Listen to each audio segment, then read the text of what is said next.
Now, Channel 3 early warning weather with meteorologist Mark Dixon. All right, temperatures certainly making big headlines today because it is the first day of autumn and it came within a degree of the record for today with a high temperature at Bradley International of 92. We're also talking about a bit of a rainfall deficit as we head into now the final week or so of September.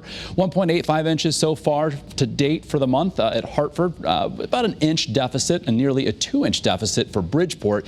We will see the chance for some rain later on this evening into the early overnight hours. I'll show you that with a cold front in just a moment, but really not going to put a huge dent in the deficit that we have again going into the final week of the month. Temperatures here in the 5 o'clock hour still 80 to 85 inland, a few towns dipping to the upper 70s in eastern Connecticut. That's the case in Norwich and Putnam. 81 currently in New Haven, 83 Hartford, and 82 currently in Torrington. Dew point value still up there, 65 to 70. So it's a bit on the humid side, and that's thanks to a southerly wind flow in advance of this cold front that's going to be moving through again later on tonight. And behind that front, the wind switches to the west and northwest, filter some cooler, drier air into the state. So if you're heading out and about this evening, no weather concerns. You'll certainly want to dress accordingly for the warm weather.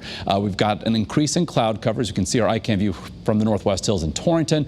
More of the same with a few patches here and there looking north from Middletown, but a little bit of a brighter scene coming in from southeast Connecticut with our view from New London. So the rain and storms that we're tracking now are off to our west, working through parts of New York into western Pennsylvania, and eventually they'll be heading in our direction. But as the sun is setting and by the time they finally reach us here later on tonight, I think any threat for severe weather will be greatly diminished. So perhaps just a couple rumbles of thunder. You can see in advance of that front very warm with temperatures in the 80s to near 90. And then behind that front, we go from the 80s to the 70s into the 60s. So that's the source of the air that we're going to get to enjoy tomorrow. So again, all in association with this front, it's going to move to the east of Connecticut while we're sleeping tonight. And with it, we'll bring the chance for some rain. Again, possibly some rumbles of thunder. So here's 7 o'clock this evening showing the rain, the storms on their approach. Again, weakening a bit as we head toward 10, 11 o'clock tonight, working the way across the state, gone and over in the pre-dawn hours. So by the time we wake up tomorrow morning, head out to work or school, looking for a partly cloudy sky. And then throughout the day tomorrow, looking for a mix of sun and clouds. You see little specks of green popping up.